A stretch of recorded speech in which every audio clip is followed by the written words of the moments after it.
We are live. Hello, everybody, and welcome back to a somber episode, a funeral episode, if you will, of the Cover One Roundup here live on the Cover One YouTube channel each and every Monday night at 7 p.m. Eastern Standard Time.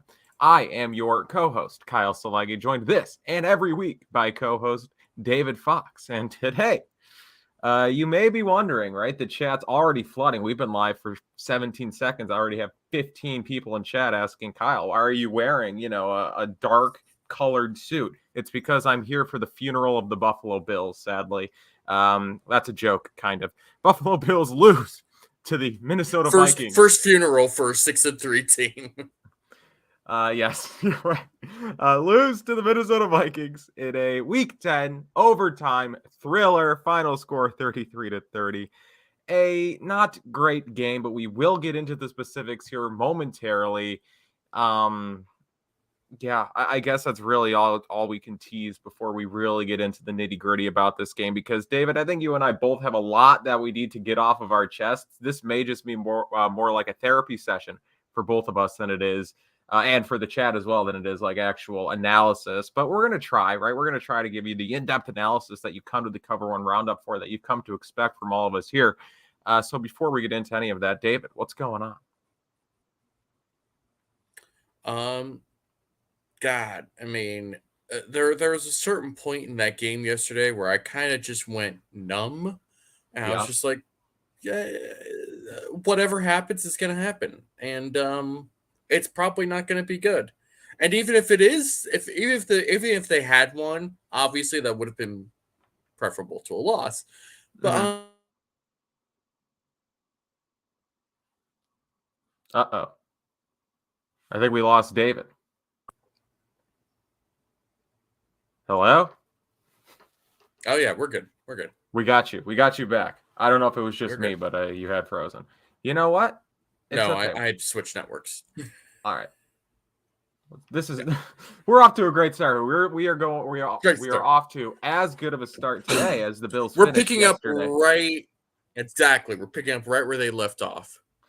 So, oh God. Yes, numerous times yesterday did the Buffalo Bills have this game won. They had it won, and they just lost it. I think I wrote in the description here underneath, just like, the Bills, the most paramount of their numerous opportunities to win was having a 17-point lead in the second half, and they just lost. They found ways to lose. So here's what we're talking about today, among other things. This is the Roundup Rundown. We got takeaways, right? Including run the ball, pass rush woes, a look ahead, what went right, what went wrong. A lot more went wrong in this game than went right, and we'll get into all that. True or rubbish, again, that's the segment that everyone's coming in for. That's the ratings. This is really why you're here. Exactly. We might just rename the podcast True or Rubbish, assuming I can contact the British TikTok kid that I stole it from and get the rights to it. And then Vibe Check, everyone's second favorite segment, second only to True or Rubbish, of course. But before we get into our in-depth analysis that, again, you've come to love, we have to make like Terry Pagula and pay the bills. This show and Cover One in general are brought to you by BetUS, and you will hear about that company, that sponsorship right now from Greg.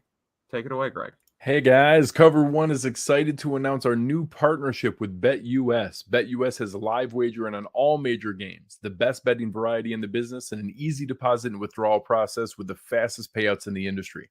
Our loyal Cover One fans get a choice between two exclusive offers, either a 125% sign-up bonus on your first deposit up to $2,500 or a free $50 bet with no deposit required. Just use promo code COVER1 on the links provided in the show description below. BetUS, where the game begins. Check out BetUS. Again, more information in the description. And while you're in the description, why don't you click on the Underdog Fantasy link at the end of the show, obviously. Underdog Fantasy is the sponsor, also the sponsor of this show and Cover One in general. David, can you tell us a little bit about Underdog? I can. Whether or not I'll fumble the ball while I do it is a whole other story. Do it. But don't do that. we here at Cover One are so happy to once again be sponsored by Underdog Fantasy. Now, did you get to draft Josh Allen in your home league? No. Well, you shouldn't have. Why? He's doing so well, though. All those interceptions are good points, right? Now, if you use Underdog Fantasy's Pick'em contest, you can win money predicting if Josh Allen will go over his yard total, his touchdowns, I assume his interceptions or his fumbles, completions, even more. If you think Allen to Diggs will blow up this week, ... again, because Stephon Diggs is the only person he throws to, you can put them both in your pick'em. Predict up to 5 different over-unders correctly, and you can win up to 20 times your original money. If you use the promo code COVER1, that's the number 1, when signing up to make your first deposit, Underdog will match that deposit up to $100. That is $100 US in free play. Even with inflation, still $100. If you use the promo code COVER1, sign up today and start winning. Again, that is promo code COVER1. Great value there. All about value here. I think it's time to get into this football game just because that's what everyone's here for. We're all here to talk about this disaster, this fiasco, if you will, this debacle. People in the chat talking total team collapse. Absolutely. Let's just get into it here. Just general takeaways here. It's odd to talk about because, like I said off the top of the show there, the Bills had numerous opportunities to win this game, and they just didn't take them, found ways to lose. Like you look back to that late fourth quarter drive from the Vikings where they had 4th and what? Like it was like 4th and 18 because they had back-to-back sacks. Von Miller had called game, got Kirk Cousins down. I think Ed Oliver had a sack as well. I don't remember the specifics of who had a sack because just the end of that game all just blends together for me. Even as someone who was watching the highlights since, it all just blends together. I don't remember the specifics, but again, the Bills had the opportunity to win, and then Justin Jefferson just made maybe the greatest catch I've ever seen, if not one of the greatest catches I've ever seen. And then they continue to drive down the field. The Bills defense wins the game for the Bills again on the goal line. They win the game again. And then Josh Allen and company. I'm not going to blame it solely on Josh Allen. I'll do that. Josh Allen will get his fair share of blame later in the program here. Yeah.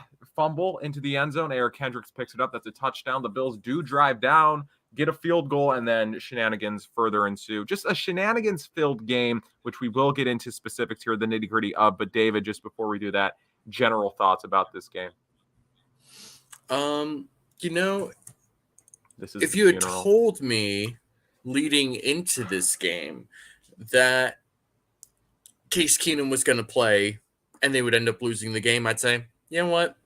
You lose one. You lose one to a good Vikings team. I think we can all pretty confidently say that now. They're a good Vikings team. And, it's an NFC opponent. We're not here to make too much out of an NFC game, in the grand scheme of things. Doesn't matter that much, But Josh Allen played. And for that first half, looked pretty good, even despite clearly not being 100%. God. You good? It's rough times right now. It is. It's cold season. It is cold season. Bless you, by the way. But if you had told me that Josh Allen was not only going to play this game, but that they were going to also have a 17-point lead, I would have said, oh, easy dub, easy wins. This team got it back on track. They're ready to roll. We're going to get on a winning streak. And then we're looking at the number 1 seed easy. Instead, what we got was a collapse of kind of epic proportions in just so many different ways, right? Like you said, the 4th and 17, the ball is not just too high for Justin Jefferson to catch, which it should be, but it wasn't apparently. But you have it's in Cam Lewis's hands. That's why he tried to catch it. He was like, I got this. This is my moment. I'm going to get interception number 2.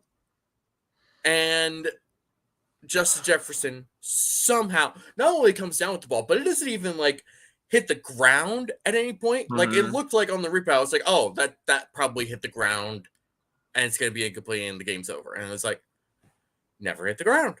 Never hit the ground.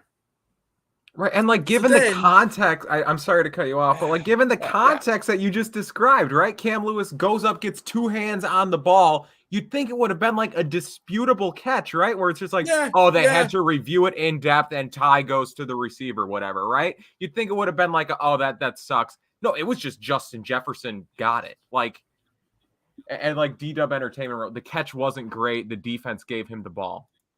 I disagree. That was a great catch. That was an insane catch. So then you have that.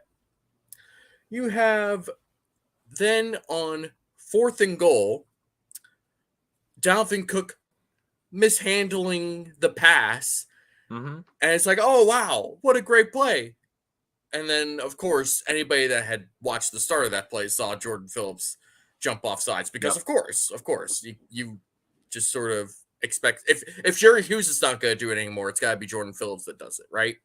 So if that happened, then you have the most telegraphed quarterback sneak for a team that is not the Philadelphia Eagles. But you in this case, you don't have Jalen Hurts and a great offensive line. You have Kirk Cousins, who like is not very good at quarterback sneaks, and you stop him anyway. And honestly, it kind of looked like I was a little surprised that they didn't call that a touchdown. I don't know if you were, but it kind of looked like a touchdown. Like maybe right. It was one of those now, like had they called it a touchdown on the field, yeah. On review, it was like, okay, this probably isn't a touchdown, but it is so difficult to say either way. But the Bills get the ball inside their own 1, and it's like, all right. So as long as they don't get a safety, right? That's kind of what we're thinking, right? As long as they don't get a safety, right, things will be fine. And they didn't, because they did something even more unexpected, which is just to fumble the ball in the end zone and have it be recovered. If they had fumbled it on the 1 and it had been recovered on the 1, I mean, the Bills probably still win that game. Am I wrong? No. And like John writes, no, let them get the safety. In hindsight, yes. In hindsight, let them get the safety.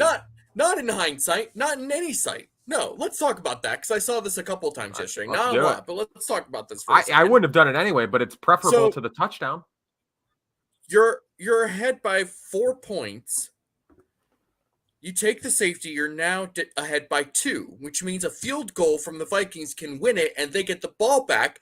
And on a pooch kick, by the way, which is not a guarantee to go super duper far, the Vikings still have a timeout. Like, they could just throw a go ball to Justin Jefferson, and then you're in field goal range.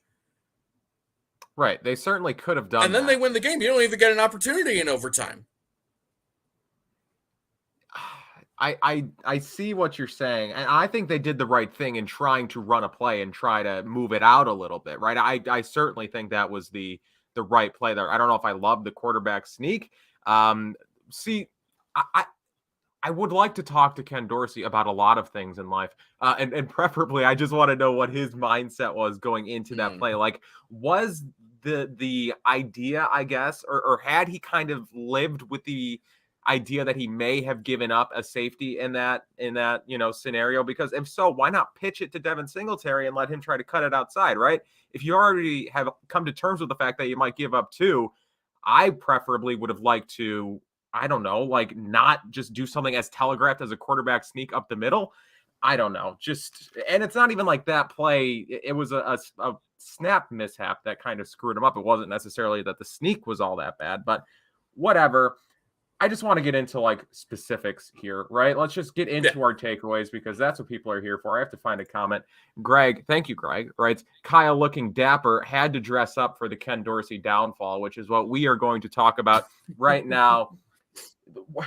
We are at the point with this game now not with this game, with this team, where it's a broken record, I guess, talking about the issues, because at least offensively, they are rearing their ugly head each and every week, and it's becoming the same issues, really. And this week, again, I'm going to hammer on the run game and the lack of commitment to it. We really got on the run game last week and how they just didn't try to establish it, really didn't really commit to it at all. This week in the first quarter, or the first half at least, they do, and they find some success on the ground. Now, given the game script, given the circumstances going into the game, you can kind of see why they would try to focus on the ground game a bit, given, I mean, obviously they knew Josh Allen was going to play, but I don't know at what point they knew Josh Allen was going to play. And regardless, you either have an injured quarterback or a backup quarterback. So that kind of lends to the idea of running the ball a bit more. And that's what they do in the beginning of the game. Again, Singletary in the first half, 9 attempts for 41 yards, 4.6 average carry, and then 2 touchdowns. James Cook gets 3 carries for 7 yards. Rushers combined for 14 rushing attempts yesterday. The team, or in the first half, the team has 17 total rushing attempts for 116 yards. I'm stumbling over my words here because I'm about to go on the rant of a century. So they establish the run in the first half. They have some success on the ground in the first half. They are leading by a wide margin, again, as many as 17 points in the second half, and they abandoned the run entirely. Again, second half, they have 8 total rushing attempts for 21 yards in the second half. This is in a game where your quarterback, not only has he been struggling recently, but he is injured. You establish the run in the first half, and you are leading by 3 scores in the second half, and you just decide you're not running the ball anymore? Why? And like Eric has tweeted about this, we talked about it earlier in the Cover One Slack, just like how the runs were getting blown up in the third quarter, right? Minnesota had kind of figured out the run game. They were stopping the runs for short to no or minimal gains, which is why, of course, you're going to go back to your bread and butter. If Minnesota figured out your run, you're going to go back to your bread and butter. You're going to try to move the ball through the air. But again, it's not like the Bills were having much efficiency moving the ball through the air either.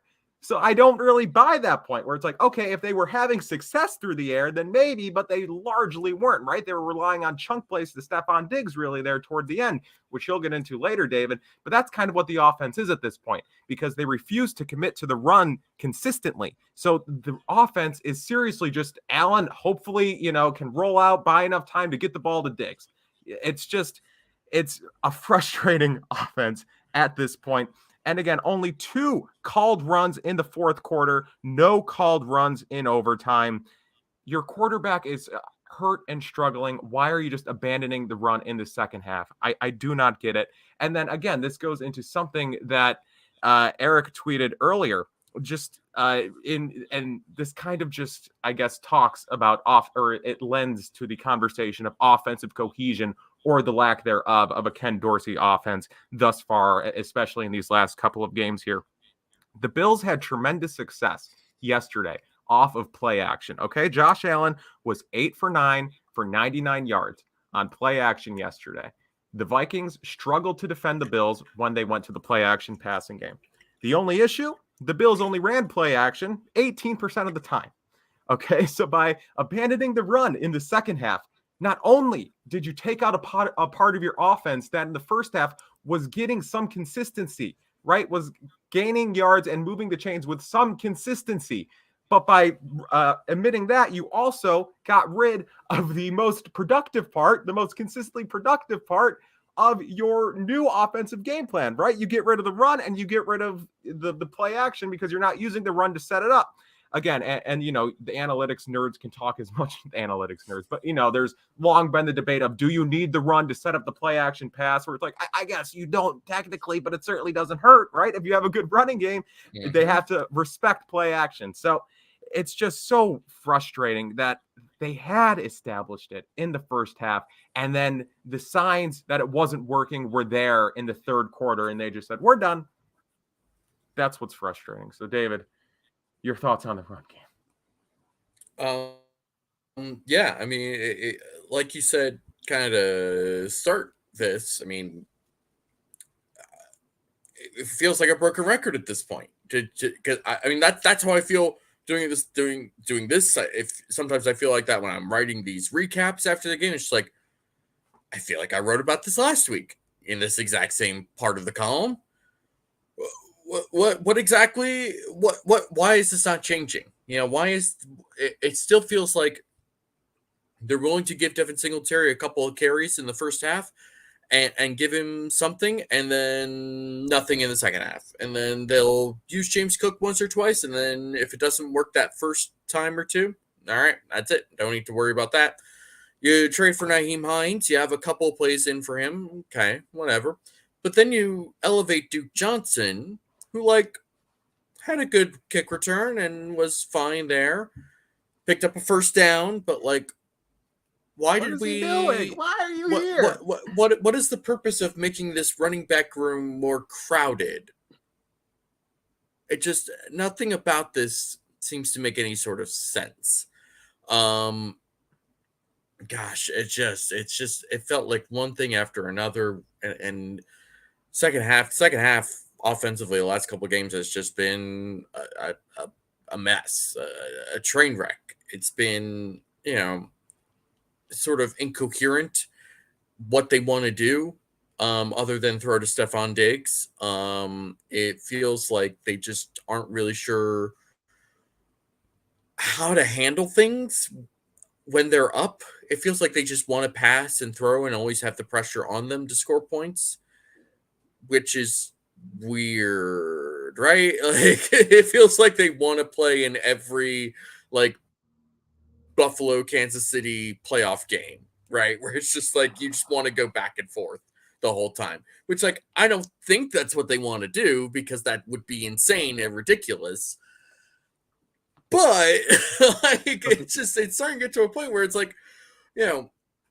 are they just trying to encourage hurlball? I feel like I'm just turning into this weird, stupid, insane conspiracy theorist because I'm left with no other options than to do this, because they just continue to have the same problems week in and week out. And the worst part is this is all basically coming. I mean, it's not all. I mean, this was sort of happening before the bye week, but this is now being taken to the nth degree after the bye week. Mm-hmm. So you don't even get to say okay, well, they'll figure, they got the bye week next week. They'll kind of, come together. They'll figure something out, and, they'll figure out how to split up the running back carries. They'll figure out how to get the other receivers involved a little bit more. Maybe get, Dawson Knox involved a little bit more. They'll figure that out on the bye week. Can't do that because you already had the bye week.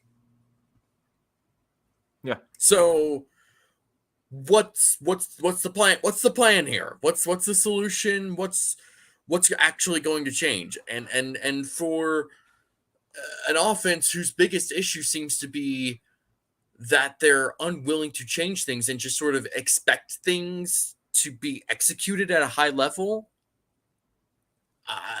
it's not a good problem. In fact, this is a very bad problem to have. This is an attitude and mentality of it feels like they're trying to work harder and not smarter. Yes, no, I agree. And it's just, I don't really want to get on a Dorsey rant here, just because I haven't I feel like I haven't done enough in-depth research. I would feel like I would have to watch every, play that the Bills have run this year 5 times to, get You'd my have to thesis do about what Ken the film Dorsey room out guys there. do. Which, Right, yeah. If And you I'm guys, not on that if you guys don't podcast, watch I'm that, here. if you guys don't watch that, go ahead and watch it. That is true. Yeah.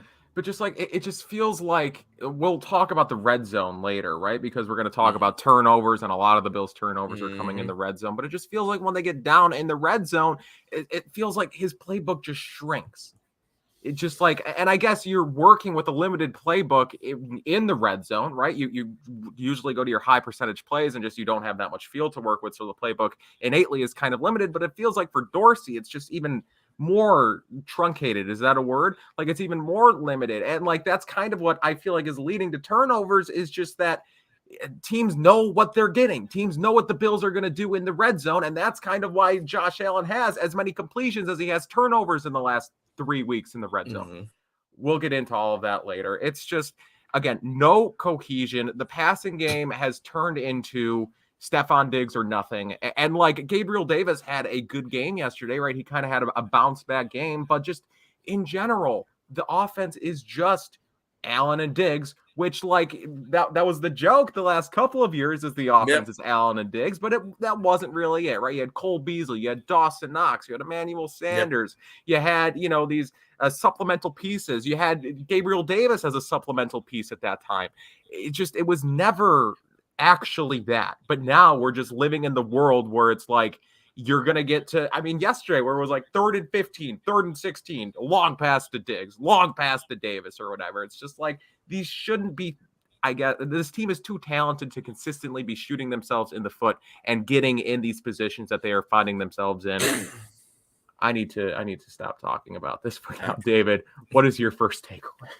So my first takeaway has more to do with the defense, which is that you can only make so much out of chicken feces. Mm-hmm.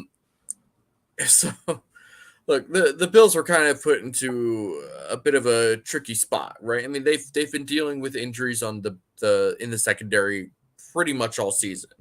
Jordan Poyer out again with his elbow injury. Mike Hyde's on IR with his neck injury. Kyer Elam had an ankle injury coming into this game. They decided to put him on the bench for this week. Tre'Davious White is still working his way back from his ACL. So they had to start. So they still have Dane Jackson, who's been on the team a couple years, but was a 7th round pick. You have DeMar Hamlin, who was a 6th round pick. Again, been on the team for his 2nd year and has been playing fairly well. You have they decide to start 6th round pick Christian Benford, who has played well in parts of this season, but is still a 6th round pick from Villanova. And then they decide to move backup nickel corner Cam Lewis to starting safety, which nobody seemed to know about until right before the game started. That makes sense. Well, it makes sense in the sense that, we all saw Jaquan Johnson play last week, and that didn't go well. But didn't you trade for Dean Marlowe? And the most appealing thing about him was that he's familiar with the system. It's not even that he's really good. It's just that he knows the system and can theoretically play.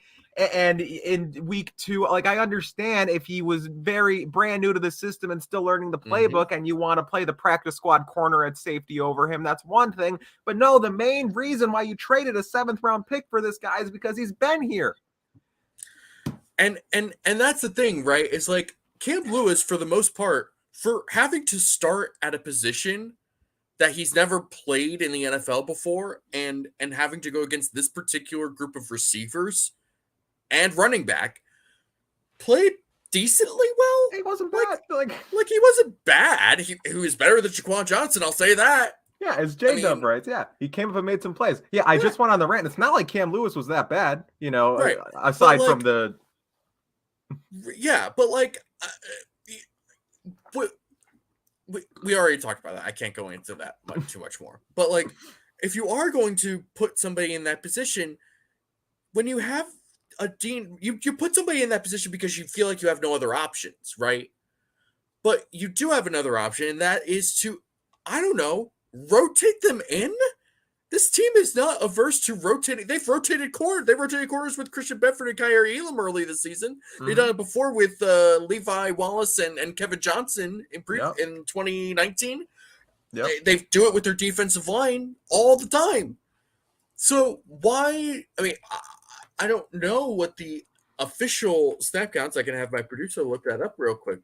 But I'm guessing Cam Lewis probably got the majority, if not all of the snaps at that safety position. So what exactly is the purpose of that? You're kind of unnecessarily handicapping yourself in that way. It's just all so strange and odd. It's a weird decision. Now, that all being said, again, he played decently well. He wasn't a liability. It's not like he was getting cooked on every other play or something like that. It's not like he was taking every single bad possible angle that Jaquan Johnson was. Now, he took a bad angle on that Dalvin Cook touchdown run, but he wasn't the only problem on that run. I mean, Christian Benford missed a tackle in space. Tyrell Dodson couldn't get off a block. Tremaine Edmonds would have made that play, by the way. You fucking losers who say that Tremaine Edmonds isn't good. Anyway, so it wasn't perfect. I understand that. But that's because there's only so much you can do. There's only so much that you can do when you just don't have hardly anyone that you started the season with. Yeah, when all your guys are hurt. When your only starting player or starting caliber player from the start of the season to right now in week 10 is Dane Jackson, there's a problem. There's a big problem. And what are you going to do with that? What are you going to do? Yeah. Cam Lewis, by the way, 95% of the snaps. Yeah. Like, we'll talk about, I think what went right for me, I put down depth DBs because I think generally they did play admirably. And like, people are going to use Justin Jefferson as an example, but Justin Jefferson does this to most teams that he faces, right? This is a recipe that Justin Jefferson was always going to take advantage of, right? He's playing 4 depth defensive backs, and he's Justin Jefferson, and he goes for 190 whatever yards. That makes sense. But who was Minnesota's second most, I guess, effective receiver on the day? It was probably KJ Osborne, right? The former Buffalo Bull. So like, and it's not like he was overly impactful either. He had a couple of plays, but like the passing, it was the Justin Jefferson show mixed in with a little bit of Dalvin Cook. Right. And we'll talk about the run defense, but like I felt like the run defense largely had a bounce back game, but it was more of a classic run defense game where they just kind of limited him, and then the one big play got off, which kind of inflated the rest of the stats. But sure. And to be clear, like this is Dalvin Cook's a great running back. Like, incredible. He is a great running back. And while this offensive line for Minnesota isn't like amazing, this scheme works with what they have. And they've been successful with it so far this season. So I mean, this was a tough challenge for them to, especially coming off of that game against the Jets, where they just could not stop the run in that second half at all. But again, running that same sort of wide zone Shanahan type of system. Obviously, every one of those coaches does it their own way, but it's the same sort of base. But, you're basically going against a similar style of running attack, but they performed so much better. If they had just stopped that 81-yard touchdown run, I mean, it's a totally different game. It really is. Because, I mean, to just go 81 yards in one play, 81 yards for a touchdown in one play, completely changes the game. Because it means that you just don't have to drive. You don't have to worry about when Kirk Cousins is going to throw yet another interception. Yeah. I mean, it's the worst thing that could have possibly happened in that scenario. And they had it played well up front. They spilled it to the corner, which is what they were supposed to do. And Benford just couldn't make a play because it's a 6th-round corner going against Dalvin freaking Cook. And that's what it comes down to. If that's, I don't know if Dane Jackson makes that play, but he might slow him down a little bit better to get, Micah Hyde or Jordan Poyer over or Tremaine Edmonds over there. Instead, you have Christian Benford whiffing on a tackle, and then Cam Lewis taking a bad angle, and then it's off to the races for a touchdown. I think Dean Marlowe would have taken a good angle. Just can't get him on the field. Idea. You just can't get him on the field, man. This is the I'm not state gonna of sit here. affairs. I'm not going to sit here and pretend that Dean Marlowe is stopping. I know, right? I know, right? Let's not get into insanity. This is where I'm at, right? This is a 6-3 football team, and I'm sitting here yearning for Dean Marlowe, a player 3 weeks ago. I was like, I do not want the Bills to get Dean Marlowe. He's not good. But again, it goes back to my rant before. Roy Collins writes about the Minnesota passing offense. Hawkinson may have, probably statistically, Hawkinson, was probably their second most effective receiver or passing target. I did forget about him, but again, it was nothing like, I guess maybe there were, but like looking back on the game, I don't remember any like huge plays from Hawkinson. It was just like consistent, consistent, Yeah. very good tight end stuff. What you'd expect from him. And then before I move on to my second takeaway here, J-Dub writes, and I think this really just kind of encapsulates what we're talking about here with the situation the Bills find themselves in with their secondary. Imagine if we had our true secondary with White, Poyer, Hyde, along with Jackson and Elam, it would be dominant. Imagine if you had even one of those. Like, imagine if you had one of the starters, right? Where it's like, we saw Poyer playing with Hamlin. They were doing quite well. Hamlin is a playable player. You can get away with Hamlin playing alongside Poyer. Or Hyde. It's not your right. Yeah, it's not like you're getting away with it. Like, Hamlin still makes plays. Right. Hamlin has been making plays consistently here, right? You can get away with a Hamlin and being with a Hyde or a Poyer, and that is still a very good safety. I'm not really concerned about the safety position in that scenario. Tre'Davious White, if he's back, and Elam's hurt, and then you have to roll with either Jackson or Benford, I'm not really that concerned, but it's with all of these guys being out is when we're starting to be a little concerned, or maybe a lot of concern about the defensive back room, just because it's everyone, right? The Bills have been so fortunate really with injuries the last however many years, and now it's just everything everywhere all at once, if you will. Great movie. Yeah. But just like, okay. Moving on. Dave Buffalo Operator says, this is my therapy. It's helping. You know what? I'm glad it's helping. I'm glad we're here for you.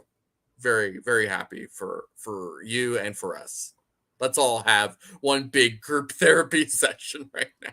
See, I was trying to decide on the attire for today because, as we've joked about on this podcast in the past, right, the audio medium that is the podcast, it's always great to do visual bits. I couldn't decide whether I should dress in funeral attire or as a therapist, and then I was like, you know what, I should probably go to therapy, but I don't. Right. Like, I don't really know what therapists wear. I don't own a sweater vest. I threw that idea away. So we went with the dark suit for, again, the Ken Dorsey downfall. Moving on.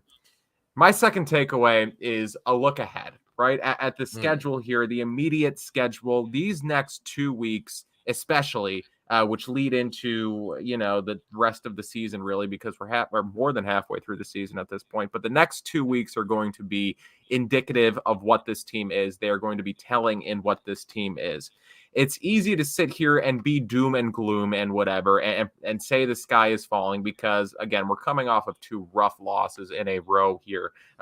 Yesterday's loss, I think, a lot more rough than the Jets loss, but even though Minnesota's a better team than the Jets, it's just given the circumstances yesterday, it's a harder loss to swallow. But again, the Bills are still 6-3. They are still, well above 500. Still have, as someone wrote in the chat earlier, they still have tiebreakers over the teams that will probably matter at the end of the season. And I do trust that the Bills will work themselves back toward the top of the AFC standings. But let's just look at the immediate schedule here. The Bills have Cleveland this week. In what is being forecasted as a potential blizzard. David, I checked. Yes, I watched the weather before I went live, or before we went live here today. They're calling for like at least a foot of snow by Sunday. Like at least a foot of snow. Yes, like 12 inches will likely be on the ground by kickoff, and then they're calling for the lake effect band to still kind of be floating over Western New York throughout that game. We could end up with 3 feet of snow. So who really knows how that's going to? Yeah, it's going to be great. I love watching snow games because they're always so fun to watch on TV. And then I look out my window and I'm like, I have to go live in this for the like, I can't turn this off and then just live in, whatever weather after this. I live in this. I have to go shovel and snow blow and live life for the rest of the week. It's awful. Buffalo's a great city. Anyway, so just Cleveland, again, they're kind of struggling, right? They're coming off of a blowout loss to Miami. Yeah. And again, they just bad vibes over there in Cleveland in general. But this is a good matchup at a good time for Buffalo, right? Because it's a game that on paper, Buffalo should win, right? You look at kind of how the teams match up. You look at Buffalo's defense, right? And the Browns have Jacoby Brissett. Maybe the Bills should win this game, you'd think, right?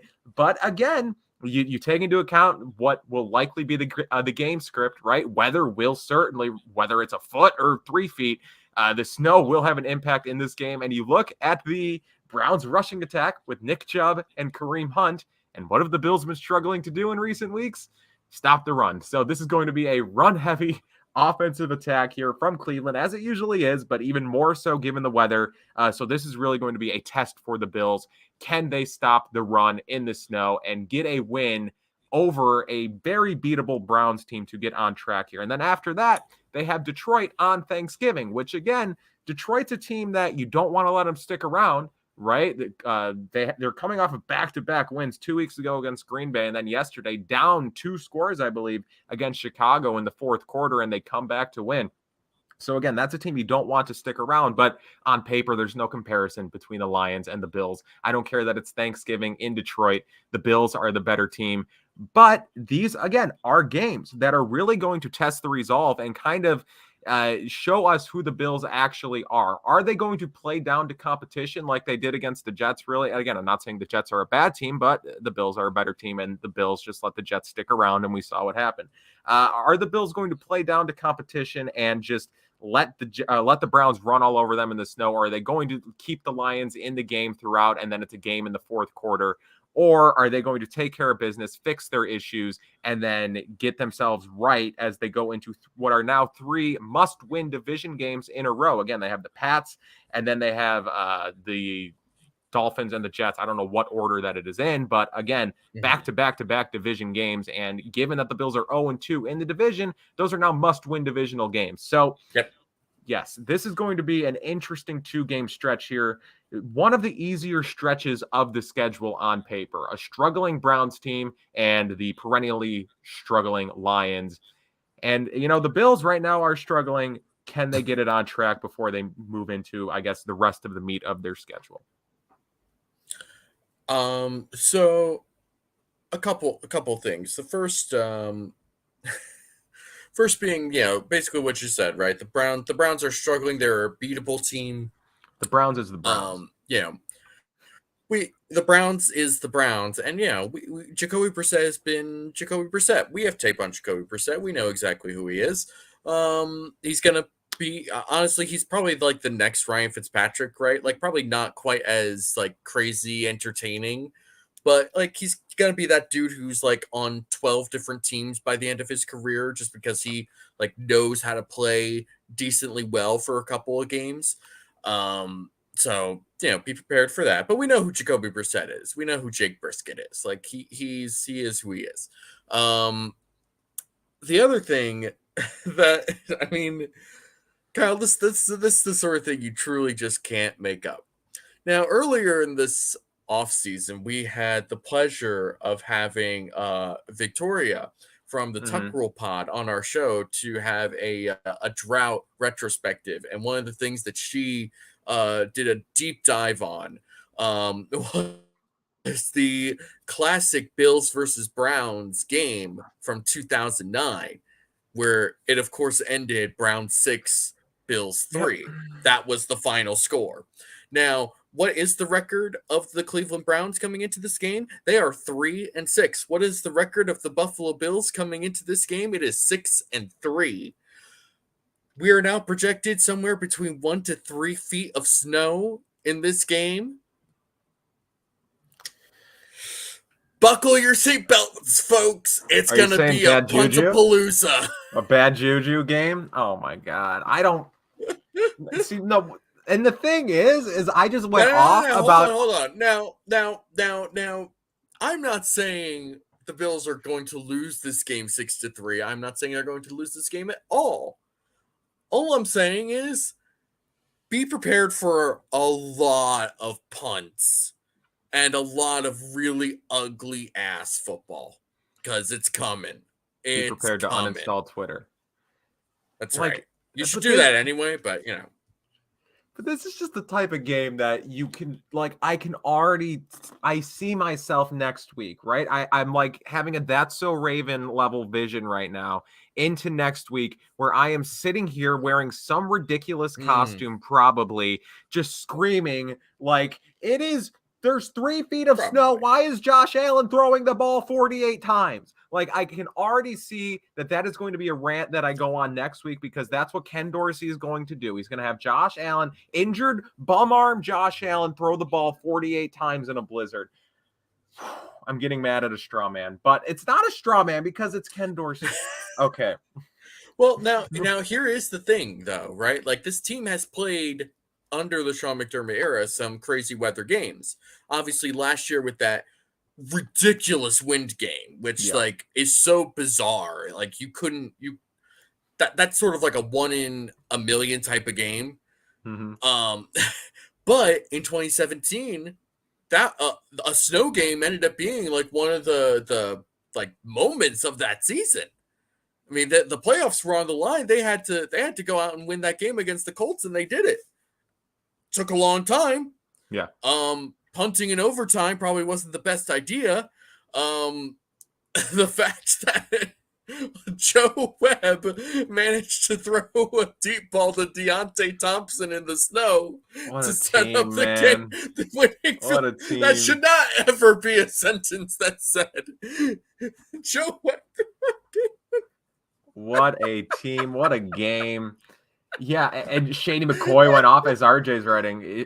Shady McCoy in the snow was just a different animal. Yeah, no, get Joe Webb. What a team. Kelvin Benjamin just lining up offsides. We would later find out that he just didn't know the rules of football. But at the time, we were like, he can't see the line of scrimmage, right? He doesn't know where he's lining up. It's the snow. But oh my God, this is gonna be. But so there's something. They obviously a Sean McDermott team can, and obviously there's about 1 billion differences between that 2017 team versus the 2022 Buffalo Bills. But regardless, they still know how to play in a cold weather game. It's Buffalo. They play in cold weather all the time. Mm-hmm. Snow obviously adds something different. Now, if there's a lot of wind, it's a little different. If it's just snow, when it's a lot of snow, I'm not as concerned about it. It's not ideal, obviously, but it's snow. Like, you can play football in the snow. You can play good football in the snow. But the wind is and always will be a problem whenever it comes because of just the way it circulates in that stadium, right? Yeah. But, I'm not going to sit here and freak out about snow so much as I am going to freak out about the superstitiousness of the fact that these two teams are 6-3 and 3-6 coming into a game and the fact that they've played a game that ended 6-3 is, in this same stadium, by the way. Yeah. That's what I'm more concerned about, if you ask me. Yeah, the bad omen. You know what? I thought this was going to be a reassuring segment, right? I thought this was going to be a reassuring takeaway where it's like, yeah, the Bills have the opportunity to get it right too, but it actually. Listen, hold on. Like, I'm fairly confident that they'll beat the Browns. There's obviously a way they can lose that game because of the way that the Browns play on offense in particular, but that Browns defense isn't that good. Like, their defensive interior is not good at all. Their linebackers are very suspect. That secondary, like, other than the Bengals game on Monday Night Football, has busted coverages week in and week out. So I'm not going to sit here and say that, like, there's so much bad juju, like, they're going to just blow it against the Browns. They might. I mean, just sort of just based on this one specific thing that the Browns can run the football. Sure, that's possible if they just find a way to control the game in this one. But, like, I'm not going to sit here and be all gloom and doom about this either, right? Like, frankly, I am probably more concerned about the Lions on Thanksgiving than I am about the Browns next week. About Dan Campbell? Like, listen, the Lions are on a 2-game win streak. They play the Giants this week, and even though the Giants are 7-2, I think we all acknowledge they're not the most talented 7-2 team, and that can go. That ship can sink in a very quick moment. The Lions could be riding a 3-game win streak going into a Thanksgiving game at home. Mm-hmm. Just saying. So, to me, and the Lions have been feisty under Dan Campbell. So, I'm more concerned about that game. in terms of the outlook, the road ahead, but I don't know. I feel relatively confident in this Browns game. Not overly confident, but relatively confident. So if you had to make your picks on Tally site, you're going Bills. Yeah. I wonder what the spread is. I don't know. I don't know what I the think spread it's is. 7.5. Oh my God. Something like that.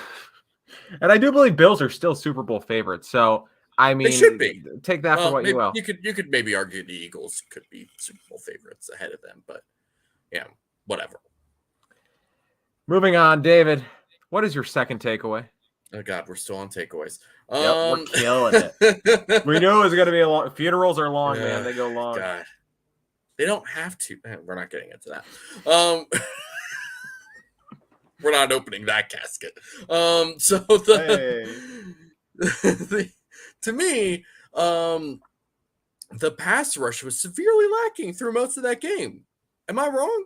It felt like Kirk Cousins had a lot of time to throw in that game. Now, yeah, up until on that last drive, and even in overtime, like a couple of clutch sacks, or what should have been clutch sacks, came through in the end, including, hey, Boogie Basham. We had a Boogie Basham sighting.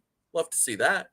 But Von Miller had a great sack right in that moment. That he was the one who set up 4th and 17, right? Mm-hmm. Yeah. Just like that was the moment where it's like, oh yeah, that's why you bring him in. Doesn't matter, how long he goes without getting a pressure or a hit or whatever. Just, in that moment, he's going to bring it. And he brought it then.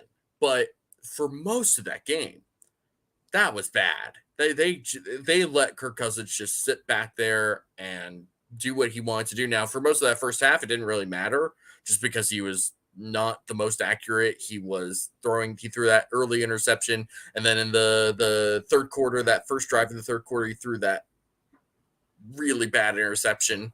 He had 2 very ugly picks. But when you're especially working with a very young secondary that's very inexperienced, which they were, this is sort of one of those, you got to rely on that pass rush that you paid a lot of money into, which has been very good throughout pretty much this whole season, right? This pass rush has been very, very good. So I don't want to sit here and say, oh, this has been a waste of money. Why did they do this? Why did they pay that? Why, blah, blah, blah. Because that's not fair or accurate, right? But in this game, we're again, this Vikings offensive line is not terrible, but not the best thing in the world. They should have gotten way more pressure on a quarterback like Kirk Cousins, who historically has a pretty high sack rate. And, statistically speaking, quarterbacks kind of take their sack rates wherever they go. That's why you have someone Kirk Cousins is kind of really the best example of this, where he went from Washington, where he had a relatively high sack rate, went to Minnesota, still kept that relatively high sack rate, and it didn't really matter that, they change offenses. Doesn't matter, how many different types of offensive linemen they bring in. It's more or less just sort of the same type of sack rate. And the fact they weren't really able to get a lot of pressure, even just pressure, right? We've talked about this before in previous seasons, where they just get a bunch of pressure. They don't get a lot of sacks, and, pressure leads to turnovers, and that's fine. We'd like to see more sacks, but we'll take pressure. Yesterday it wasn't really anything. There was no pressure. There were no hits. There was no sacks, not until the very end. And it just sort of was unfortunate. So I don't know what happened there, if something needs to change, if they're really missing Greg Rousseau that much. I don't feel like that's the main issue there, as much as we both love Greg Rousseau. Right. I don't know. It just felt something was off, something wasn't working, something wasn't clicking. It was very disappointing, a very subpar performance by that particular group. Yeah, and it does just suck because this is the second week in a row now where, I guess they kind of, I'll say it. I think this is 2 weeks in a row now, is it not, where the pass rush has kind of struggled? But Von Miller, again, second week in a row where Von Miller comes up with a clutch. More so what I wanted to say was this is the second week in a row where Von Miller comes up with a clutch sack, clutch play, and nothing comes of it. But nothing. You know what? Maybe they'll figure it out. We'll have to. I'm not gonna sit here and be like this pass rush has lost it. They don't have it anymore. Whatever they had, it's not working. But last week was really more about the run defense just because they couldn't stop the run against the Jets. And there's only so much you could do. And Zach Wilson is a mobile quarterback who's going to run around and escape the pocket a little bit. So you have that element, right? So I'm not I'm not going to try and sit there and say there's a definite trend where they can't rush the passer. But it was just Kirk Cousins is not Zach Wilson in terms of escapability and mobility. He had a they nice weren't able yesterday, to pressure him. But he wasn't able. But they weren't able to pressure him really at all for most of that game.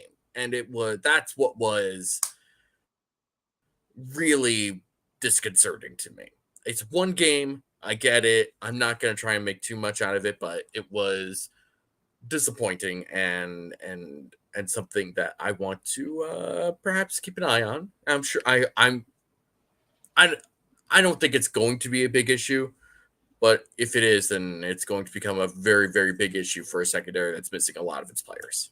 Right, exactly. And just to go off of a couple points you made there, you said, we both really like Greg Rousseau. Is Greg Rousseau missing? Is he that big of an impact on the defensive line in terms of pass rush? I guess, ask us again in a couple of weeks and see if these struggles continue. But on the surface, no, I really don't think Greg Rousseau is that much of a presence pass rusher that him missing is going to, I guess, just derail the entire unit. But again, that's something to keep an eye on. And you're right. And we've talked about these defensive injuries in the secondary, right? And just how the Bills are on their second or third choice at every secondary position. And in games like that, you really need the pass rush to step up. You need to force the quarterback to make quick decisions, to get the ball out of his hands, to give these, depth the secondary guys, these marginally talented secondary defenders, the opportunity to make plays or just to put them in better positions to succeed. And in a game like this, where again, you're on to your second and third choices everywhere in the secondary. And not only are they up against Justin Jefferson, but the pass rush also isn't really helping you out. Not really a recipe for success for the defensive backs, but again, I think they largely played well. We'll transition now to what went right and what went wrong. This is the segment where we talk about what went right and what went wrong. Who could have guessed? But no, for me, what went right is, I guess, just the depth of defensive backs, because we've talked about it 100 times on this show, just in terms of this team does a good job of coaching up these marginally talented defensive backs and getting at least playable level play right out of these players. You have to be not great in order to not be a playable defensive back in the Buffalo Bills secondary, just given the coaching staff's ability. And that just, I guess, speaks to Jaquan Johnson more than anything, and Lafayette Pitts, sadly, because he never stuck around. But anyway, yes, I will go on every tangent about Lafayette Pitts whenever given the opportunity. But yes, I don't think Cam Lewis was bad yesterday. Christian Benford wasn't bad. He had a pick. Dane Jackson, and then Damar Hamlin continues to be Damar Hamlin, leads the team in tackles again with 11 yesterday. Damar Hamlin is just really having a very good season here. You heard it here first, folks. But I even with Justin Jefferson having the day that he had, and even with, all the things that we talked about here on this podcast, the big plays, I just am not saying this is a bad day for the Bills secondary in the grand scheme of things, because these are guys that when everyone is healthy, when Poyer comes back, hopefully, when White comes back. I want to talk about Tre'Davious White before we really move on to the next segment here, or the next part. But again, just the grand scheme of things, even with Elam, right? Their second cornerback is out. Even they're on to whatever. It wasn't a bad day from the defensive backs. I want to talk about turnovers. We had talked about defensive backs at length, but David, what is going on with Tre'Davious White? Was brought back from the PUP list a couple of weeks ago, and then it was activated, wasn't on the injury list all of this week, looked like he was going to play, did not play, and then Sean McDermott says today that he doesn't want to get into whether or not it's physical or mental. He's just not ready to go. What's going on? So, I mean, they're almost a solid year away removed from his initial injury, which was on Thanksgiving, right? So he's almost a full year removed from an ACL tear, right? So physically speaking, I mean, we've all seen the little practice bits of him, cutting and running and, moving and juking and all that stuff that Tre'Davious White loves to do. So I don't think it's a physical thing, and obviously McDermott doesn't want to get into specifics because he never ever does. But he said, I don't want to get into whether it's, mental or physical. He's just not ready. We all can see with our own eyes, our own two eyeballs, it's probably not a physical thing. Physically speaking, he's probably ready to go. Mentally speaking, I mean, it's tough.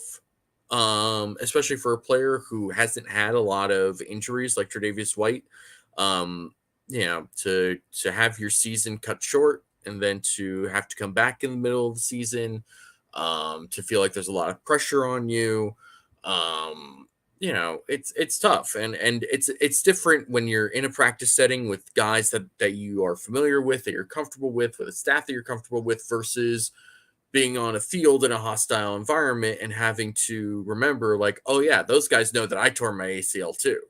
And someone's probably going to take a shot at it, right? At some point, that's the nature of football, whether you like it or not. Like, somebody's going to, if somebody knows you're hurt, or somebody knows you're wearing a knee brace for a reason or something, we'll take a little shot. We'll give a little flying elbow here or there, but, so to me, I think this is a bit more of a mental thing. Again, I can't speak for Tre'Davious White. I did not attend the Trey White Goalie Academy, so I'm not familiar with the man that much. But as for me, and this is very anecdotal, it's not the same sort of like specific situation. But when I played football in high school, I had an injury my senior year. It was an illegal shot block. Some friggin' douchebag decided to cut block me and sprained my MCL, right? So I was out for a couple weeks, had to do physical therapy just to get back on the field in a reasonable amount of time. And I did, but it really took me just being like, I'm not going to think about the last 3 weeks, and I'm just going to pretend that everything is perfectly normal and fine. And like, that was easy for me to do because I was in high school, and when you're in high school, things are a lot simpler and it's easy to just sort of be like, oh yeah, that's it. Nothing matters. I can just shut my brain off and, push bad feelings away. But, when you're an adult and you're being paid a whole lot of money to perform at this job, suddenly decisions get a little trickier. Suddenly you have a lot of other things on your mind, and it can be tricky to just say like, oh, just go out and play. Sometimes it might be exactly what he needs, but you gotta be ready to do that. You can't just like force a player to be out there and expect everything to be fine. And for a team that has generally been pretty cautious in terms of injuries, this is not a surprising result at this time. Yeah, it does just, obviously Tre'Davious White should act in the best interest of Tre'Davious White, in my opinion. But I also think that it's just, given the defensive back injury, what's going on now with all the injuries, it does just kind of stink. And I like watching Trey White. I'd like for him to come back. But again, we all do. He's got to do what he's got to do. Mike writes, Xavier Rhodes time. Are the roads about to be closed in Buffalo? Yeah, because we're getting 3 feet of snow. David, for you, again, yours go in tandem here. You're what went right and what went wrong. So for you, what went right and then what went wrong? Well, so what went right is Diggs is still that dude. It's a shame that Justin Jefferson caught that incredible pass late in the game, because Stephon Diggs made one of the most ridiculous catches I've ever seen in my life. Right, yeah. And that then throw Jefferson was just high did it with and the defender. behind him. He caught it with one hand like it was nothing. It didn't bobble. He didn't have to bring it back down to his body to like corral it. It was like, that's mine. On 3rd and 15. That's insane. That is just insane. We all knew Stephon Diggs was going to show out for this game. And it was pretty impressive just to see him go at it. And it's also kind of funny because if Mike Zimmer or Rick Spielman were still there, he would have been juiced up to the intense degree. Like he would have been like going after them on every play, like Jair Alexander, right? Like when like that, it would have been that type of game, right? But because it's Kevin O'Connell, because it's Kwesi Adofo-Mensah, and neither of them have any sort of relationship with Stephon Diggs, suddenly it doesn't really matter as much. It's still the former team you want to show out against your former team, especially when they also have a great receiver in Justin Jefferson, who basically replaced you. You want to show like, yeah, I'm still that guy. And he did. He's still that guy. We all know he's that guy. He's amazing. He's incredible. He is him. Now, what went wrong is the fact that it can't all be Stephon Diggs. And we've already talked about this with this offense. It feels like so much of this offense is just, well, Josh Allen, F it somewhere, Diggs down there somewhere, right? Like, it can't just be that. It's a fun meme to say. It's a fun thing to say. It's a nice idea to have. But like, you also have Gabe Davis. You also have Dawson Knox. You brought in James Cook to be a receiving back. You brought in Nyheim Hines to be a receiving back. Something else has got to give here. Like, you gotta be able to be able to do something other than throw to Stephon Diggs the majority of the time. Like, you can't just funnel your offense through one receiver. You got to be able to spread this around a little bit in a spread offense. This is a spread offense. That's the name of this offense. It's a spread offense, and they are only funneling it to one guy. It doesn't make any sense. Yeah, it's bad. It's the just police bad. are coming to arrest Ken They Dorsey really now. are, Rightfully so. Take him to the nut house. And people, and that's like, I think it's funny that like really the only thing that we've heard about Ken Dorsey personality wise is that he may or may not be a psychopath. And like now we're like, oh, I'm kind of struggling to critique him because I'm afraid he's going to show up at my front door, right? Like, I don't know. It could happen, but yes, just there's no cohesion. Like, it's just all disjointed, and it's just all Diggs. Yep. And it's just, that's not how you're going to consistently move the ball. It's not how you're going to find consistent success as an offense. I think that kind of wraps it up. Roy Collins writes, we should be hearing in the very near future where OBJ is landing. I was very lukewarm about OBJ until a couple weeks ago. Now, give me OBJ, like right now. Sign him right now. I don't care anymore. He'll probably sign in Dallas. That's the worst part. RJ writes, that's a Dorsey thing, funneling everything to Diggs. Dable is literally able to include everyone, including OTs. Yes. Yeah, it is a Dorsey thing. It's just inexperience when it comes to play calling, play design, all of those things, running an offense. And, let's get the ball to my best player, right? My best player is my quarterback. He's going to get it to my best player at receiver, right? And it's just, that's not how you run a successful offense on paper, right? Like, get the ball in the hands of your playmakers, right? It's a good cliche, but it's not how you find sustained success as an offense. Right. It's something that you can turn to. See, and this is the thing. That's something you can turn to, and the Bills have done so when you're struggling to move the ball, right? Right. Like, the Bills have done it like against Pittsburgh in 2020, and just numerous times throughout the last couple of years where it's just like the Bills really can't get anything going, just hit Diggs, just let Diggs do it. Right. But now when that's the entire offense, and like even in games like yesterday when the Bills find success on the ground and they just, are moving the ball with some consistency and scoring and all of that stuff, the things that offense should be doing. And then anyway, they just resort to Diggs. It's like, That's not how you do it. That's not how this is supposed to be done. And again, I wouldn't do any better, but again, I'm not the offensive coordinator of the Buffalo Bills. So like, that's something that people will say, just in general. That's one of my favorite things when people critique either athletes for like missing a field goal or something like that, or like offensive coordinators. It's like, could you do any better? And it's like, no, but I'm not, a 10-year quarterback coach who just got promoted to offensive coordinator. I don't have the credentials for it. I'm not being paid to do so, which is like, whatever. Let's talk about the turnovers. Neither was Jeff Saturday, so. You're right. So maybe I am the next guy.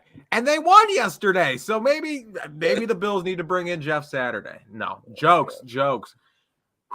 But not really.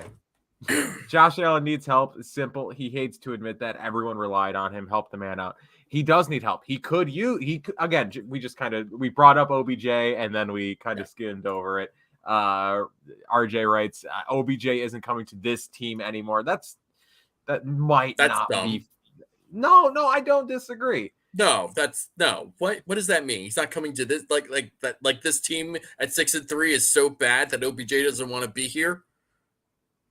Okay, is that what we're saying? But like no, and this is something that I do want to bring up because I think this is kind of a good point. I think we as Bills fans, again, it's all doom and gloom, right? We look at what this team was a couple of weeks ago and then versus what this team is now and just how they've kind of regressed. And, there are concerning signs with Josh Allen, concerning signs with Ken Dorsey, concerning signs with the offense, defensively, the run defense, right? All of these things, there are, certainly signs of concern. But we also have to consider that the Bills are 6-3, and they've lost their 3 games by a combined 8 points, right? So it's not like they're getting blown out. They're staying in every game. Every game is close. They should have won yesterday. They should have beat the Jets. And that's why we're so frustrated because they should be winning these games. And this team is still very good. They're just not as good as they should be. And like I was texting one of my friends yesterday who is a Dolphins fan who lives in I think he lives in DC. I don't know where he lives anymore, but regardless. But like we were in a group chat with me, my one friend who's a Bills fan, and then this Dolphins fan. And so he was just like, oh, this is a great game. This is the best game I've watched all year. Like, this is an incredible, as a football fan, this is great to be watching. And me and my Bills fan friend and I are just like, nope, this is an awful game. This is awful. Yeah. I don't want to watch this. The Bills are losing this game. And he's like, no, you guys have Josh Allen. Like, what are you talking about? It was after the Bills fumbled in the end zone. He was like, oh no, you guys will march down the field. You still have a chance. You might win. At worst, you're going to overtime. It's like nationally, this team is still perceived as a Super Bowl contender, regardless of what Colin Cowherd's saying on his program for clicks. I mean, look at the betting markets, right? Like there are still people nationally, this team is still looked at as a Super Bowl contender, regardless of what we have seen these last couple of weeks. This team is still good. This team still is loaded with talent. This team is just kind of messing up in the middle of a season. And like I said last week, if you thought the worst of adversity was going to be a week 3 loss to Miami, I'm sorry, that was never going to happen. Jordan Poyer's driver, thank you so much. Giving us his tip money. Appreciate you. Right. Is Jordan okay? Please let us know. Great show, David and Padre Kyle.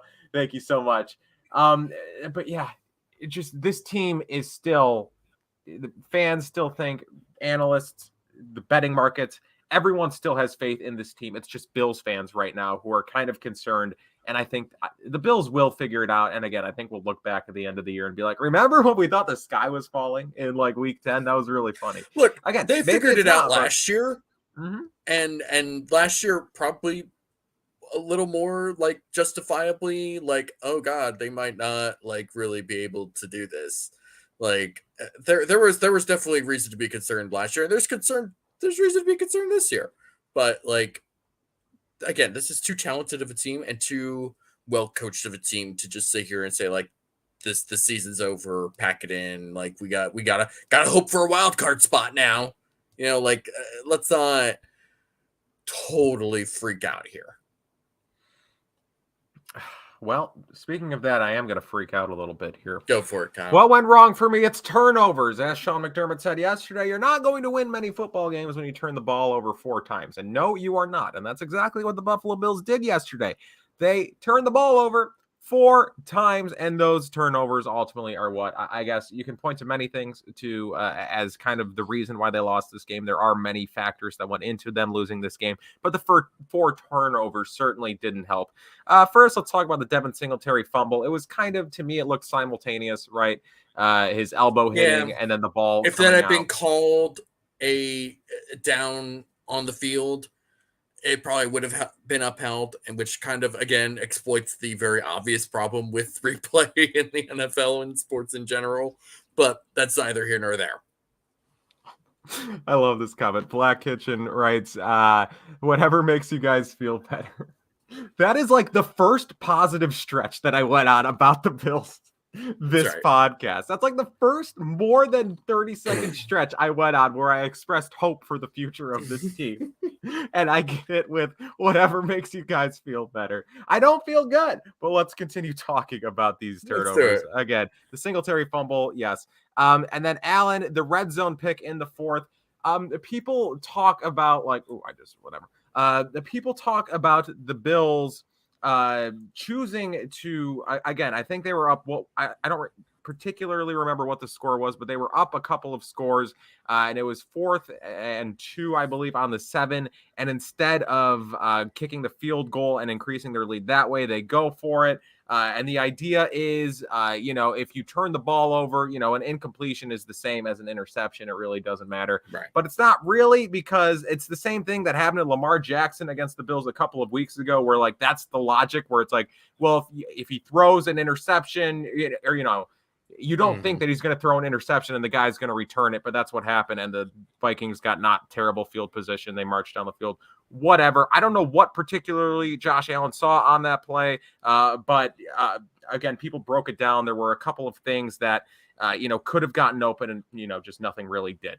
And then the fumble on the goal line, that is unexcusable, unexplainable. How does that happen? How does the Mitch Morse, Josh Allen, exchange get messed up, botched in that scenario, in that critical of a situation? Whatever, that's inexcusable. And then the overtime pick, he either criminally underthrew Davis, or I don't know who he was throwing at. Maybe he thought Patrick Peterson was a Bill because he targeted him twice. But that was just, again, these turnovers, these 4 turnovers, just really do ultimately cost Buffalo the game. And this is becoming a trend here. Yards per pass tweeted earlier that the Bills lead the league in third down conversion percentage, and they're second in drives that end in an offensive score. And they're also first in offensive drives that ended in turnover, right? So they've had 95 offensive drives, 18 turnovers, and 18 punts. So they are turning the ball over as often as they are punting. So that certainly does not bode well for an offense when you're turning the ball over as often as you are punting. Not great. And again, this is something that Allen struggled with early in his career and has largely mitigated in recent years, are the interceptions, are the turnovers. People have still talked about his, interceptions and fumbles or whatever, but comparatively they were never bad. But now you're talking about, that the numbers are not good. That is a lot of turnovers. Again, first in the league in drives that ended turnovers. And again, we talked about earlier, just in the red zone, right, where this has become a persistent issue here for Josh Allen. Used to be incredible. That used to be the talking point with Josh Allen every time the Bills entered the red zone, was that Josh Allen doesn't turn the ball over in the red zone. And now he has 4 red zone interceptions in the last 2 games or whatever. So you can ask, what is going on? And like I said earlier regarding Ken Dorsey's offense, I do think it's just because the offense is in general uninspired. I think it becomes even more uninspired once they do get down to the red zone and teams know generally what they are going to see from the Bills offense in the red zone. They know how to play Josh Allen in the red zone, and then Josh Allen's getting baited and things like that. And you're ending with, stat lines like this where he has as many completions as he does interceptions in the red zone over the last however many games. So David, what are your thoughts on turnovers? It just sort of feels like, particularly the red zone is so concerning, just because that's been his money. It's been his moneymaker for his whole career, basically. And so for this to become an issue is just so bizarre and strange and very it's tough to deal with.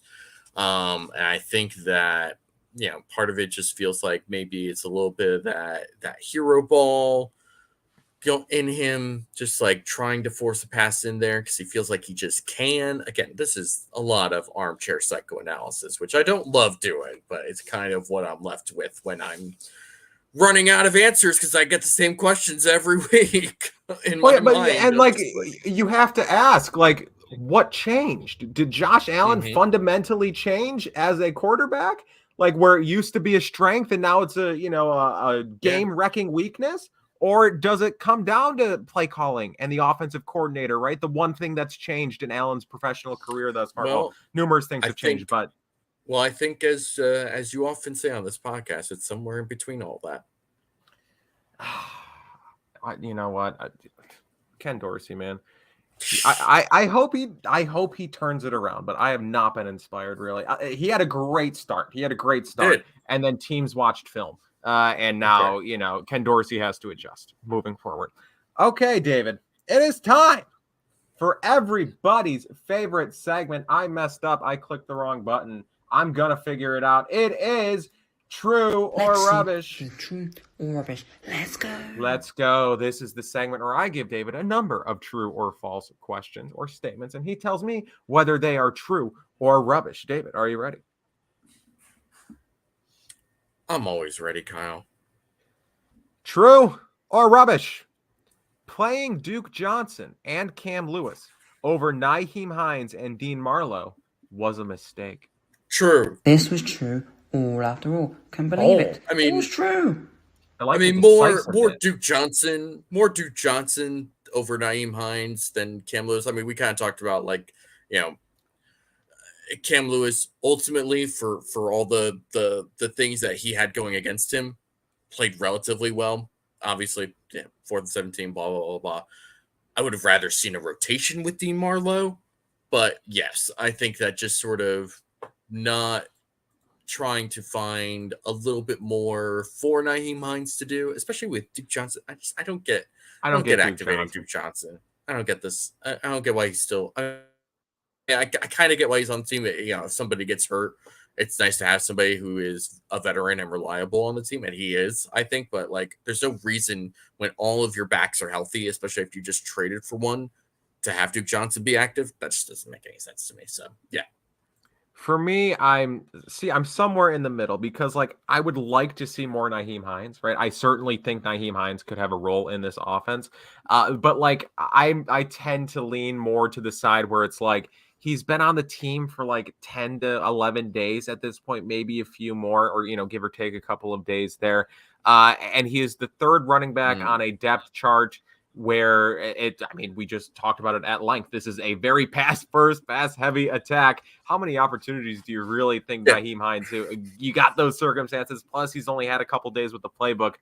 Do you really think he's going to be on the field for a lot of snaps? No, that obviously he's not. But again, I would like to see a few more opportunities for him. And again, you break it down, right? When he's on the field, the play's typically going for him. They just haven't connected on that. If they connect on a few more plays targeted at him, we're not really having this conversation. But with Marlowe, I went on the rant earlier. Just the main reason, the appeal for Dean Marlowe was that he's been here and you can ideally plug him in. But again, you're just nope, we're going to go with the practice squad corner at safety. What is going on? What's the logic? Okay. True or rubbish? Moving on. Ken Dorsey is a Brian Dable merchant. I mean, yeah. True? Are we saying he's not? This was true. True? All I after think we're all. saying true. Can believe it. It was true. I mean, it's, he is who he is right now. And right now it's sort of just a watered down Brian Daboll. And that's kind of why they're struggling. Discount Dable. That's what the streets are calling him. Yeah. The streets are calling him anger management Brian Dable. Which, okay. Dable has some anger management sometimes too. Some issues there. Okay. True. What NFL coach does it? Jeff Saturday thus far. As a coach, right? Jeff Saturday, we're going to get into the vibe rating. Jeff Saturday is just bringing all the great vibes. True or rubbish? Justin Jefferson is going to go down as a top 5 wide receiver of all time. And we saw one of his career-defining moments yesterday. Top 5 of all time? Mm-hmm. I'm calling that rubbish. That is rubbish all after all. Have you looked at the stats? Rubbish. It's top 5 is a lot. Have you looked at the stats? That's very high. I mean, you're talking you're talking like Jerry Rice. You're talking Moss. You're talking T.O. Yep. You feel confident in that? You look at the numbers, right? You look at the numbers that Justin Jefferson has put up throughout the first... the stats nerd bringing out the numbers. I'm kidding. Go on. Are we gonna have this conversation? Justin Jefferson is an incredible wide receiver. Has been I'm like not saying top 5 in the NFL since he entered the league. Do you not think if he continues this pace for the rest of his probably like 12 to 15 year NFL career? I have no idea if he will continue this pace. I have no idea. Well, it's projection. That's what I'm asking to do. And I'm saying rubbish. That's fine. Rubbish too early in his career. Rubbish way too soon. That's interesting. Also, my throat is getting sore. We need to wrap this up. That we do. True rubbish. On Sunday, the Bills are going to make an injured Josh Allen throw the ball 50 times in 3 feet of snow. This was true all after all. You're just saying. It was true. Sorry. I'm going to say hopefully rubbish. I'm going to leave it at hopefully rubbish. Rubbish. This is more of a philosophical one, right? This is more of a philosophical one. Richard Forbes writes, terrible. What's terrible? That the Bills are going to make Josh Allen throw the ball 50 times in the snow. I agree. I think that is an awful decision. We'll see how it pans out for him. True or rubbish? The Bills are going to wake up. True. This was true all after all. Can't believe it. It was true. They did it in 2020 when they went into a slump offensively. They did it in 2021. How many times would other Bills teams crumble if they had lost to the freaking Urban Meyer Jags and then got annihilated by the Colts? Like, there's a lot of those teams that would have folded in. Or, had that big comeback against the Bucs only to lose in overtime, right? Mm-hmm. They still went on a win streak, still get into the playoffs, and still almost beat the Chiefs and go to the AFC Championship. This team will rally. It's what they do, and it's what they're going to do. Thank you guys for watching. We were going to do the vibe reading. We'll get back to that next week. Football's already started, and that's what everyone... I'm sure people are going to go watch football now. Again, yes, thank you guys for watching. Make sure to subscribe to the Cover One YouTube channel. That is here. I've lost everything. There we go. I figured it out. Subscribe to the Cover One YouTube channel. There's a big red button underneath, so make sure to click that if you feel so inclined. Make sure to subscribe to the Cover One iTunes feeds. Again, there's the Cover One Roundup feed. There's the Air Raid Hour feed, the Cover One Buffalo feed, the Film Room feed, but that show's better on YouTube, given that it's the Film Room. But again, all the shows, check them out on the iTunes feed. Disguised Coverage, Going Deep, the Cover One Buffalo, all the shows. Check them out on YouTube, iTunes, leave reviews, all that good stuff. Make sure to subscribe to Cover One Pass. Again, that is the Cover One subscription service, if you will, $57 a year for in-depth articles, written content, access to the Cover One Premium Slack. David, I don't know if you were in there earlier, but some interesting conversations were unfolding. Interesting is a word. Very interesting. Certainly fun to follow along with. So again, for a very good value, $57 a year. You can get in on that action. Great conversations in there all the time. Also, make sure to check out BetUS and Underdog Fantasy. Promo code COVER1. David, where can the people follow you on Twitter? You all can follow me at DFAUXY or at DFoxy. You can find some very lukewarm takes, and especially after losses, you're probably not going to find a whole lot of anything. But it is what it is. Kyle, where can the people find you? The children's humor that gets me, David. It's the children's humor. It's the wordplay and the children's humor. You can find me on Twitter at Kyle Silagyi. Thank you guys for watching, and we will talk to you next week. Bye-bye.